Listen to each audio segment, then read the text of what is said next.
Banyak orang yang pengen kaya, ikut money awareness tuh kepengen kaya, tapi sebenarnya berpura-pura kaya. Berpura-pura ingin kaya, maksudnya gitu ya. Eee, apa yang dimaksud dengan berpura-pura ingin kaya? Karena kalau kita kaya, energetically kita tuh berkelimpahan. Mhm.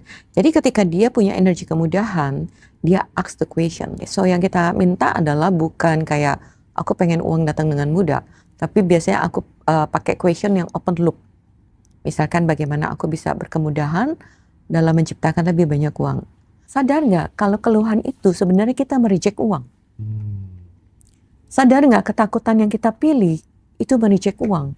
Itu. Sadar nggak kesedihan yang kita pilih, komplain dan segala macam itu mereject uang? Iya. Baik, sahabat, kita jumpa lagi kali ini bersama dengan Coach Vena. Selamat datang kembali di Ngaji Roso, Coach. Halo. Terima kasih sudah memberikan warna baru, menginspirasi teman-teman gitu ya. Dan satu hal yang sangat blessing, sangat mengejutkan, kita bikin event kelas Zoom pertama kali ya, tapi yang daftar langsung 115 orang. Dan di money awareness itu Coach Vena selalu bilang ini yang kerja adalah energi. Yes. Yang kerja adalah energi itu maksudnya gimana sih, Coach? Gini Mas, banyak orang yang pengen kaya, ikut money awareness tuh kepengen kaya, tapi sebenarnya berpura-pura kaya. Berpura-pura ingin kaya, maksudnya gitu ya. Apa yang dimaksud dengan berpura-pura ingin kaya? Karena kalau kita kaya, energetically kita tuh berkelimpahan. Sudah pasti nih, pertama berkelimpahan. Energi kita berkemudahan gitu. Contoh berkelimpahan, berkemudahan itu kita bisa belajar dari kayak tanaman. Dia menerima itu dengan kemudahan. Dan dia berkelimpahan. Dia nggak pernah takut kamu ngambil satu buah and then kemudian dia akan terus berkembang. Ya, dia akan mengeluarkan buahnya, dia akan mengeluarkan bunganya, kamu petik dia akan keluarin lagi. Nah, ini adalah energetically yang berkelimpahan. Jadi nggak berkekurangan, nggak hidup dalam ketidakberdayaan gitu. Terus kemudian ada juga yang namanya energi kemudahan selain berkelimpahan. Kemudahan itu contoh misalkan kita night flight. Kayak Mas nanti pulang gitu kan, naik pesawat, misalkan terjadi delay, terjadi terlambat. Biasanya kalau orang seperti dewasa, dia akan kayak gelisah gitu ya. Iya. Kok nggak cepet-cepet sih gitu ya. Aku udah ada janji nih, udah ada apa segala macam. Tapi di kondisi yang sama, di waktu yang sama, kalau kita bawa anak kecil itu ngapain? Ya, tenang-tenang aja dia. Main-main happy aja. Ya, dia berkemudahan dalam situasi itu, sedangkan kita tidak berkemudahan. Gitu. Makanya banyak yang nanya, gimana sih caranya berkemudahan? Dia present. Dia hanya hidup di saat itu. Anak kecil itu hidup saat itu. Dia menikmatin saat itu. Kalau orang dewasa, tubuhnya ada di situ, tapi dia tidak menikmatin di situ. Dia masuk ke dalam mental mindnya dia. Aduh, janji ini belum nih, pengen cepet-cepet nih gitu loh. Jadi tubuhnya ada di sana, tapi pikirannya di sana. Dia nggak present, dia nggak bisa nikmatin. Banyak sekali dari kita tuh yang tidak dapat menikmatin karena kita hidup di dalam pikiran, kita nggak bersama dengan tubuh. Kalau kita enjoy dengan tubuh, anak kecil dia main, dia capek dia tidur karena dia menikmatin tubuhnya, dia komunis dengan tubuhnya, menyatu dengan tubuhnya, gitu. Itu salah satu sebenarnya kata kunci. Dia menikmatin present moment, gitu. Ya. Nah, orang dewasa dia tidak punya kemudahan dalam situasi apapun. Dalam meeting, dalam apa, pikirannya kemana-mana, gitu kan. Aduh, bos nanti marah nih, dikejar target nih. Dia nggak hidup di dalam yang ketika dia lagi meeting, dia lagi bicara gitu. Jadi kita terbiasa tidak hidup dalam kemudahan. Kita terbiasa kalau di Akses suka bilang, kamu kecanduan untuk menyakitin diri kamu. Dengan mental mind kamu gitu. Jadi kamu kecanduan dengan pikiran yang menyakitin. Dan itu tidak berkemudahan buat tubuh kamu, buat hidup kamu. Ketika kita tidak berkemudahan, hidup kita tidak berkemudahan. Gitu. Jadi banyak orang yang, aduh tagihan nih, dia langsung stres kan. Karena dia hidup di dalam pikiran, dia hidup dalam asumsi, dalam dugaan, kayaknya dari mana lagi uangnya datang, terus dari aku perlu melakukan apa, bagaimana caranya aku kaya, aku afirmasi, aku segala macam. Tapi getaran yang dia ucapkan itu dari kayak ketakutan, dari kekhawatiran, dari kecemasan. Dia tidak rileks dan tidak berkemudahan. Oke. Ya. Jadi kondisi tubuh yang rileks itu mempengaruhi kemudahan-kemudahan, peluang-peluang, rezeki-rezeki yang datang. Kalau tadi misalnya analoginya adalah anak kecil di mana mereka itu selalu hidup di momen kini, selalu hadir di sini saat ini, terus kemudian dikatakan bahwa ya anak kecil itu pengen apa-apa mudah kan, semuanya dikasih. Tapi juga nggak semuanya anak kecil pengen apa-apa mudah, karena ada yang terlahir dari keluarga yang pengen apa-apa susah gitu. Meskipun si anak kecil ini sesuai dengan fitrahnya dia selalu hadir di sini saat ini, nggak pernah hidup di masa lalu dan masa yang akan datang, dia tetap pengen apa-apa juga susah gitu. Nah, bagaimana ini mengelaborasi tentang present moment? Nah, yang aku maksud tadi tentang energi, tentang energi kemudahan. Jadi ketika dia punya energi kemudahan, dia ask the question. Biasa kalau diakses kita minta mintalah maka kamu akan beri. Oke, so yang kita minta adalah bukan kayak aku pengen uang datang dengan mudah, tapi biasanya aku pakai question yang open loop. Misalkan bagaimana aku bisa berkemudahan dalam menciptakan lebih banyak uang. Misalkan bagaimana aku bisa, bisnisku bisa berkembang lebih baik lagi dari sebelumnya gitu ya, lebih baik lagi dari yang ini gitu. Kita nggak pakai conclusion. Kalau conclusion itu kayak kesimpulan. Kayaknya aku hidup susah deh. Dari mana lagi gitu loh. Sebenarnya kita lagi nutup pintu, nutup pintu rezeki. Nah, dengan energi yang rileks, kamu mintanya bukan dari kekurangan atau ketakutan, dari energi yang rileks seperti tadi present moment, relax, enjoy, pikirannya tenang, badannya relax, kamu minta gitu. Jadi mintanya bukan aku minta rumah yang 3 lantai, enggak. Tapi bagaimana aku bertemu dengan orang-orang yang bisa membuat produkku dikenal gitu kan. Bagaimana aku bisa ketemu dengan siapa yang membutuhkan produk aku. Atau ketika kita mau jual rumah misalkan, oke, rumah kamu mau dijual nggak? Siapa yang mau memilikin kamu dan senang dengan kamu, dan kamu senang dengan rumah itu. Jadi kita di akses tuh banyak sekali question untuk membuka possibility. Tapi dari energi yang relax. Tapi ini kan terkesan kayak paradoks sekali kalau kemudian misalnya kita bicara tentang energi present moment. Rata-rata orang yang susah present moment itu adalah mereka yang projector. Jadi projected imaginary. Jadi dia itu bisa melakukan semacam kayak imajinasinya, mencetak imajinasi terlebih dahulu, kemudian terwujud menjadi sebuah realitas gitu. Nah, rata-rata itu didominasi oleh orang-orang yang pikirannya kenceng, diajak present itu agak susah gitu. Ini kan agak paradoks gitu. Kalau dari pengalamannya Ivena sendiri, kira-kira gimana ini? Oke. Biasanya kayak yang tadi Mas bilang imajiner itu punya vision dan segala macam. Ketika relax, visionnya tajam sebenarnya. Ketika relax gitu. Sama seperti misalkan saya masak gitu ya. Ketika saya masak, saya bukannya nggak ngerti, tapi saya tahu kan apa yang terjadi. Tapi bodinya relax, pikirannya relax. Jadi saya bisa tahu, oh ini saya lagi panasin sayur, misalkan air, saya lagi potong ini, saya lagi butuh cabai, saya lagi butuh ini.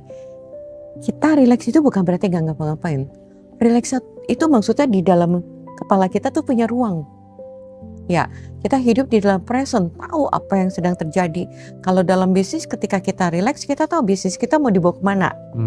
Oke, kita tahu apa yang tercipta gitu. Nah, kalau Gary, Danes, mungkin mereka bisa tajam melihat visionnya lebih luas. Makanya Gary bisa melihat vision dan menciptakan vision. Jadi bukan hanya melihat, tapi dia bisa menciptakan vision yang untuk 100 tahun ke depan. Terus kayak misalkan kayak saya mau bikin kelas, biasanya saya akan tanya dulu nih, ini kelas mau tercipta nggak di sini, gitu kan? Kalau mau tercipta, oke. Kelas ini mau tercipta, ya oke. So berapa call, gitu kan? Atau berapa yang asik, berapa yang fun energinya, berapa yang menyenangkan untuk semuanya gitu. Aku bisa tanya sama kelasnya gitu. Jadi ketika aku relax, aku bisa ngobrol sama energy di future. Itu kan kelas belum terjadi. Energy di future kan. Oke, aku bisa tanya, ngobrol, terus terus saya minta orang-orang yang sedang mencari kelas ini. tolong entah caranya gimana untuk ketemu kelas ini. Dan jika kelas ini bisa berkontribusi, tolong kelas ini, saya minta kelasnya justru berkontribusi untuk banyak orang. Jadi bukan sayanya. Jadi kita kerjasama dengan itu kelasnya, terus juga dengan Mas Ganji Roso gitu kan, dengan orang-orang. Jadi kita hidup dalam ekosistem, Mas. Jadi kita bisa ngobrol dengan semua ekosistem itu untuk membawa kebaikan buat semuanya. Oke. Ya, itu bagaimana saya kerja dengan energy division. Oke. Ya. Nah, aku sekarang pengen masuk lebih dalam tentang manfaat dari present moment tadi kalau kemudian dikaitkan dengan vision. Nah, kita tahu siapa sih penulis buku Quantum Jumping tuh? Bert Gottman kalau nggak salah ya. Bert Gottman itu kan dia selalu mencetak realitasnya itu hanya dari imajinasi gitu. Dia ngobrol dengan versi terbaik dirinya gitu, seolah-olah kayak gitu. Dan itu dia tulis di dalam bukunya gitu. Nah, tapi kan banyak tokoh mengatakan yang paling sangat membantu adalah saat kita kemudian hadir di sini saat ini. Nah, kaitannya sebenarnya apa?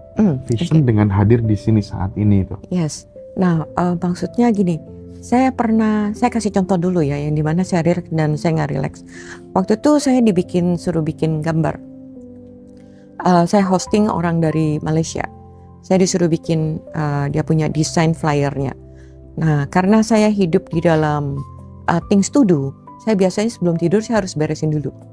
Nah, waktu itu saya udah kerja seharian, terus kemudian saya bilang gini, oke, ada kerjaan yang belum beres, yaitu saya mesti beresin flyer. Terus kemudian saya kerjain bikin flyer, saya pakai, dia kan maunya ini ya, ini pakai otak nih, gitu. Terus saya kerjain, saya kirim ke dia, terus dia bilang, no Vena, not spent, dia bilang gitu, no. Terus saya gambar lagi, saya bilang, aduh, mau desain kayak gimana lagi? Saya gambar lagi sampai ketiga kali, dia bilang, relax, you sleep, dia bilang gitu. The energy didn't match with the class. Terus saya bilang, bagaimana caranya biar energy match? Awal-awal ya dulu. Gimana caranya energy match? Oke, saya relax. Karena kan dulunya tuh saya orang yang perlu beres dulu baru bisa tidur. Kalau nggak bisa tidur, Mas. Yeah. Jadi saya nggak pernah relax ternyata gitu. Dan ketika saya tidur, bangun, terus saya bilang, oke, kelas ini mau bicara tentang apa, manggil apa, energi apa yang dibutuhkan di dalam flyer ini. Terus langsung masuk. Itu kan from future and present. Saya present adalah saya relax untuk bisa listening. Ya, saya hadir di sini untuk bisa mendengar apa yang saya tanya. Saya tanya ini kelasnya mau dibawa seperti apa dan bagaimana, dan ketika saya relax saya bisa dengar. Itu tuh suara atau tiba-tiba aja kayak langsung tahu gitu kayak ya? Ilham lah. Oh, tiba langsung tahu gitu ya? Ya, seperti ilham. Ilham kita bisa dengar ketika kita relax. Tapi kondisi seperti itu, menurut pengalamannya Civena, bisa digeneralisir ke semua orang kah? Atau tergantung mesin tubuhnya masing-masing, karena setiap manusia itu unik ya, tidak sama gitu ya. Misal kayak aku tipologi orang ketika ngambil keputusan, aku akan sharingkan dulu kepada Bu Vena, kepada Mas Huda, kepada Mas Habib, kepada Mbak ini, Mbak itu. Tapi aku sharing itu hanya untuk memantulkan aja gitu. Sebenarnya nggak butuh jawaban. Aku udah nanti akan ngambil keputusan sendiri. Cuman butuh kayak pemantul, cermin gitu. Nah, itu kalau saya gitu. Nah, kalau dari pertanyaan saya tadi, apakah pengalaman seperti itu bisa digeneralisir ke mesin tubuh semua orang? Jadi ketika relax, ya tadi dari energi yang relax dan ask the question. Ask the question itu ada orang yang kayak misalkan kalau aku kadang-kadang, ketika lagi mandi nih, tiba-tiba ide muncul karena aku nanyanya dari malam. Tapi aku nggak pikirin. Jadi ketika aku relax, misalkan terus aku lagi nyisir, lagi apa, tiba-tiba muncul gitu. Bedanya ya jawaban dengan bedanya kesadaran. Jadi kita bertanya untuk mendapatkan kesadaran. Banyak orang yang bertanya untuk mendapatkan jawaban. Bedanya kalau jawaban adalah saya sudah punya isi kepalanya, saya butuh orang. Ketika dia sesuai dengan apa yang diisi kepala saya, itu yang saya mau dengar. Iya. Tapi kalau saya bertanya untuk mendapatkan awareness, itu energinya kayak light, ringan, kayak ilham, kayak gitu. Dan tiba-tiba plong aja gitu ya, plong aja gitu ya. Nah itu kesadaran, gitu. Itu bedanya. Tanda-tanda kesadaran tuh akan terasa ringan dan plong gitu. Aku pernah di fase seperti itu gitu. Betul. Padahal secara logika jelas gak mungkin dan aku mau melakukan. Tapi kenapa ya saat kemudian aku mau melakukannya ini kok rasanya kayak enteng, pelong, gak ada beban, gak gengsi sama sekali gitu. Padahal secara logika aku harusnya gengsi gitu. Itu bedanya present, relax, and then dapat ilham. Nah, sekarang bagaimana kemudian kita bisa menemukan energi present itu tadi di sela-sela banyaknya aktivitas, banyaknya data yang sudah masuk di otak dan pikiran kita sudah kehilangan fitrah kita seperti anak kecil gitu ya. Kita nggak bisa bahagia berkesudahan gitu ya. Terus untuk kemudian supaya kita bisa konsisten atau minimal prosentase present momennya itu lebih banyak, itu jangkar di tubuh itu di mana biar kita kembali. Kalau menurutku kan hadir di sini saat ini itu kan kita pulang ke rumah gitu ya. Nah, saat kemudian kita ke future, ke lampau, ke past, itu tuh kan kayak kita tuh main-main gitu kan. Nah itu gimana? Kalau saya pertama latihannya saya selalu menyadarin ketika telapak kaki saya nempel ke tanah. Yang kedua di pantat. Di belakang punggung gitu ya. Terus kemudian saya hadir itu bukan hanya hadir bersama dengan tubuh saya, bukan main-main, tapi saya tahu prioritas. Ya, saya tahu prioritas. Misalkan ketika saya memfasilitasi Mas Hendra atau ketika lagi ngobrol sama teman-teman, apa yang dibutuhkan sama teman-teman. Jadi saya aware terhadap energinya. Itu ya, sama seperti saya memfasilitasi di kelas. Saya cek mana energi yang paling dominan. Itu yang saya gali dan saya clearing. Jadi di kelas kemarin adalah saya cuma baca energi, baca di chat, this, tik, gali lagi. I'm present dengan energi. Dan makanya saya bilang kemarin itu kelas yang buat saya asik gitu. Karena secara energetically banyak yang present di situ. Banyak yang present adalah banyak yang mau bersedia. Paling nggak bersedia dulu untuk mendengar, bersedia untuk terbuka, bersedia untuk digali. Antusiasnya tuh ada, gitu ya. Antusias untuk digali ada. Walaupun ada sebagian orang yang mungkin masih caranya gimana gitu kan, caranya gimana, happy itu caranya gimana gitu. Itu kita benar-benar kehilangan diri kita. Kemudahan itu caranya gimana? Dia pikir segala sesuatu pakai cara, dia lupa menjadi. Kenapa nggak menjadi aja ya? Iya. Kenapa nggak menjadi langsung kaya aja ya? Maksudnya gini, energi vibrasinya. Orang tahu sedih, dia nggak perlu bertanya bagaimana menjadi sedih. Tapi bagaimana menjadi bahagia orang nanya. Sedih, marah dia nggak pernah nanya gimana yang jadi sedih, gimana yang jadi marah. Tapi jadi bahagia dia nanya gimana jadi bahagia. Kan sebenarnya nggak perlu bagaimananya gitu. Dia langsung sedih gitu, dia langsung bahagia gitu. Itu yang saya suka. Kemudahan aja mereka nggak tahu bagaimana caranya menjadi kemudahan. Ya sama seperti kita marah, kita sedih, langsung kan. Begitu kita marah, kita menjadi marah. Begitu kita sedih, kita langsung menjadi sedih. Iya. Begitu kita mutusin bahagia, kita sebenarnya langsung bahagia. Langsung putusin aja ya. Putusin, pilih gitu. Tapi kadang kalau misalnya ada ungkapan kayak gini tuh menurutku relate juga, benar juga. Bahwa hanya orang present yang tahu orang yang sedang nggak present gitu. Iya. Iya nggak? Ngalamin ya? Iya. Dan ketika kita present itu, Mas, kenapa sih banyak orang yang nggak present? Karena tidak menarik. Yang dia hadapin tidak menarik. Makanya dia check out. Ya, mungkin ada hal lain menurut dia yang lebih menarik. Nah, itu yang hidup di fantasinya dia sendiri atau di imajinasinya dia. Kalau kehidupan kita menarik, dia akan lebih present. Nah, mungkin kita akan pelan-pelan ya bahas soal present ini nanti kaitannya sama money awareness gitu ya. Karena ini salah satu materi favorit sebenarnya bagiku secara pribadi, karena saya berjuang untuk present tuh nggak mudah ya. Karena pikiran saya tuh kenceng banget gitu ya. Kadang dulu tuh tidur susah gara-gara mikir terus gitu kan. Terus saya mulai menemukan present tuh saat saya pijat, saat saya main PlayStation gitu ya, saat saya baca buku, saat saya bertemu narasumber yang keren, yang nyambung secara knowledge, secara vibrasi, itu tuh bener-bener present gitu ya. Nah, kalau menurut Civena, Mm-mm. selain tentang membuka peluang dan lain sebagainya gitu, apa aja manfaat dari kita hadir di sini saat ini? The power of now itu apa aja manfaatnya?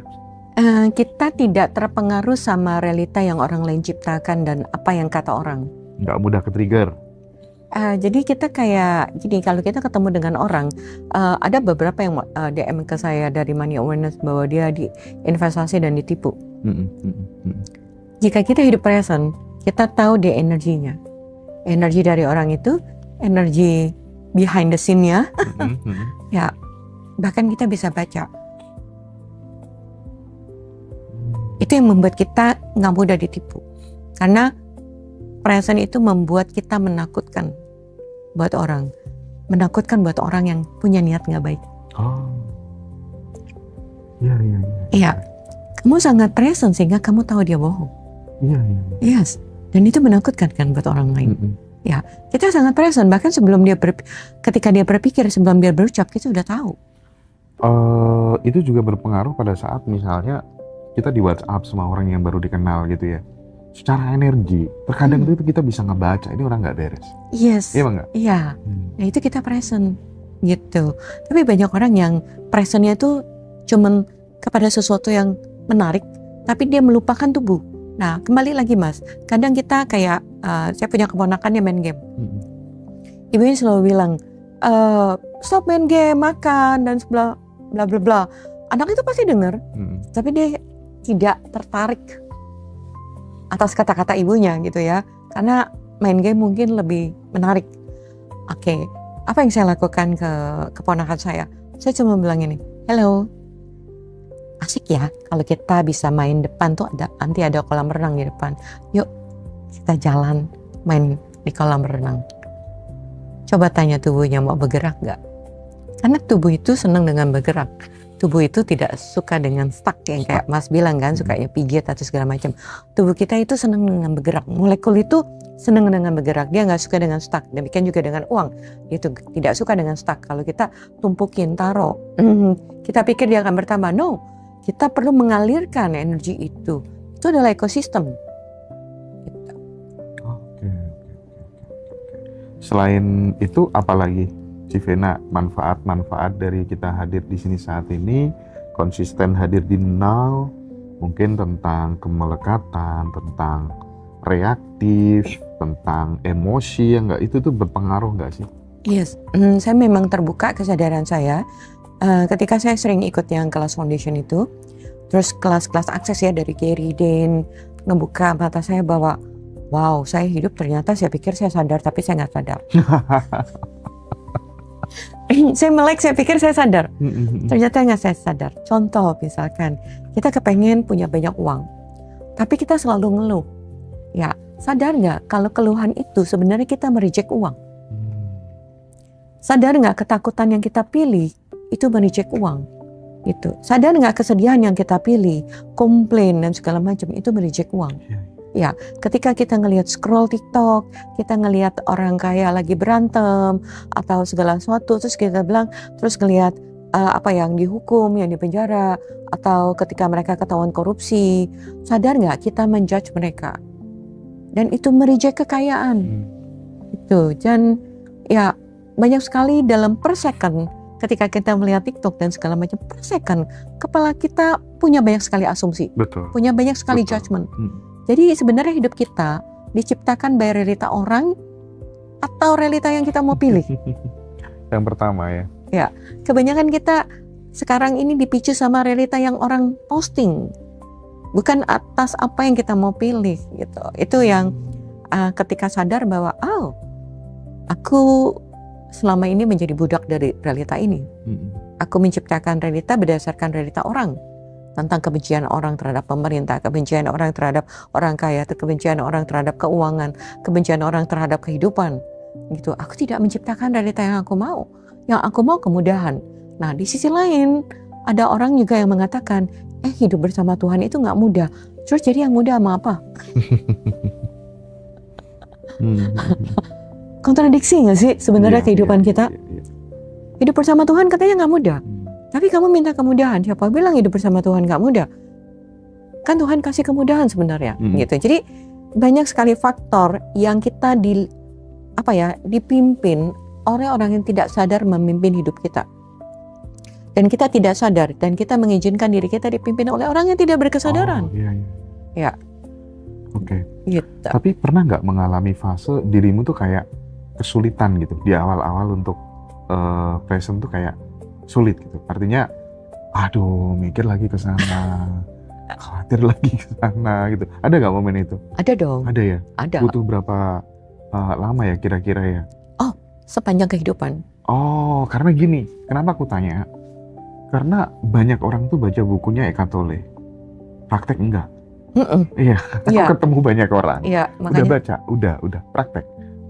Ya, makanya kalau Mas nanya, apakah aku praktek sampai sekarang? Yes. Oke. Jadi kita mengupayakan terus. Berlatih terus gitu. Ya. Ya, kayak contoh nih, berapa tahun yang lalu ya? 3 tahun yang lalu, padahal aku kenal Akses dari 2017. Ya. Aku nggak malu sharing karena memang ini kayak so real gitu, nyata buat saya. 3 tahun yang lalu yang aku bilang aku diajak pergi ikut kelas, terus aku kadang-kadang suka ini temanku benar-benar dia kayak challenge aku untuk ajak kelas yang agak mahal gitu kan. Ada gitu kelas kuda yang mungkin aku sharing. Aduh, aku kelas kuda harganya mahal, terus aku perlu beli tiket juga dan segala macam. Ini kan kalkulasi main. Yeah. Tapi ini kelasnya menarik nih, manggil-manggil aku. Gitu. Kelasnya menarik manggil aku, tapi ngelihat harganya nggak manggil. Biasa gitu kan. Yeah. Bagus nih barangnya, tapi ngelihat harganya, wah jadi nggak bagus barangnya. Jadi sebenarnya kita nggak milih. Kita udah tahu. Tapi kita nggak benar-benar milih. Okay. Yeah.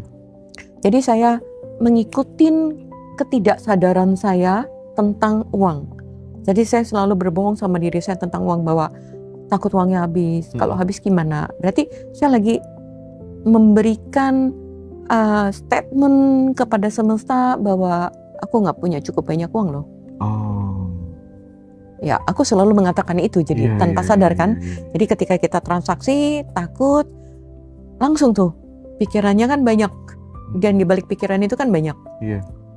Terus kemudian, tapi karena saya waktu itu belajar Akses, penasaran juga. Oke, kelas ini sebenarnya apa? Apa yang menarik dari kelas ini, gitu kan?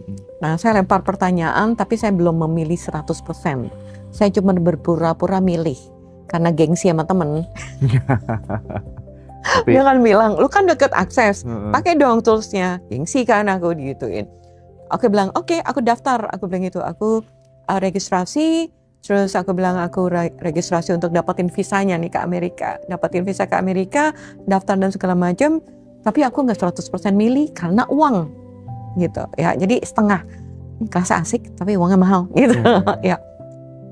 Terus yang terjadi adalah, aku dikasih tahu sama agenku bahwa visaku tanggal 3 hari sebelum kelas. Kan nggak mungkin kan. Terus aku bilang, oh ini Tuhan menjawab. Belum waktunya. Padahal Tuhan yang menjawab atau aku tidak memilih. Tidak memilih. Tidak 100% memilih. Nah, ketika dapat jawaban seperti itu, aku kayaknya bahagia gitu. Dan ketika aku bahagia, terus aku ngomong sama temanku yang ngajak, kayaknya visaku tanggal sekian nggak bakal ini deh. Terus dia bilang, no, you can make it. Dia bilang gitu, enggak, lu bisa kalau lu mau. Terus saya bilang, aku nggak bisa bohong sama dia, karena dia orang Akses juga gitu kan. Gitu kan. Oke, aku nggak bisa bohong sama dia. Tapi aku masih penasaran, apa yang bagus dari kelas ini? Aku waktu itu di Budapest, terus ke Paris. Kita beda 1 minggu, karena Jumat Sabtu Minggu, aku ikut 2 kelas di sana. Dan di Paris, aku dipantarkan sama orang Rusia. Terus aku tanya sama dia CF juga. Terus aku tanya sama dia, hey, kelas apa yang bikin lu wow gitu loh di Akses? Dia bilang apa? Consciousness Horse, Consciousness Riders. Oh my God. Aku baru setengah hati milih. Gua nanya, lu yang jawab. Kayak aku ditampar sama semesta. You wanna choose gak, Van? Gitu loh. Ini gue udah kasih 2 kali tanda. Kamu tahu itu light for you. Tapi kamu bikin alasan dengan uang. Padahal kamu bukannya gak punya uang. Kamu hanya ngebohongin diri kamu. Kamu hanya ketakutan. Kalau nanti gak punya uang gimana? Gitu kan? Nah di situ aku clearing, terus begitu aku clearing, terus aku ngomong sama agentku, aku ada surat dari US, dari Amerika, surat reference kalau aku mau ngapain ke sana, please tolong masukin lagi dan minta untuk aku bisa interview lebih awal. Akhirnya orang di kedutaan itu, agent itu kasih surat ke aku bahwa Vena interviewnya kamu diterima dan datang lebih awal setengah bulan sebelumnya. Terus aku bilang, yeay gitu kan. Nah itulah dimana sebenarnya banyak sekali orang tidak memilih dan dia menggunakan Tuhan sebagai alasan nggak ngasih. Tapi itu momen yang menurutku menarik dan dialami oleh banyak orang. Ketika kemudian kita dihadapkan pada sebuah pilihan, misalnya dengan harga atau dengan keputusan, tapi kalau ambil keputusan ini nanti terlalu mahal ya. Tapi kalau nggak aku ambil, aku kayak orang miskin banget ya. Kayak nggak mencerminkan orang yang berkelimpahan ya. Itu kan pertarungan, itu kan nyali gitu ya. Tapi setelah kemudian kita ambil keputusan yang kita mencerminkan orang yang punya prosperity conscious gitu ya, ya tiba-tiba aja langsung gantinya lebih besar. Tiba-tiba aja langsung Tuhan tuh menjawab lewat kejadian dan peristiwa. Oh iya ya, ternyata kemarin itu cuma ketakutan aja gitu. Kita nggak memilih seperti yang disampaikan sama Civena gitu ya. Tapi kan lagi-lagi tuh butuh latihan ya. Ya, pertama latihan itu bukan sekedar spend ya. Biasanya aku cek nih, kalau kelas ini akan kontribusi untuk hidup aku atau tidak. Jadi ketika aku dapat energinya ringan, sebenarnya aku udah tahu, oh ini kelas udah manggil, energi udah ringan, segala macam. Berarti kelas ini akan berkontribusi uang untuk saya. Tapi ketika saya mereject itu, uang itu terputus.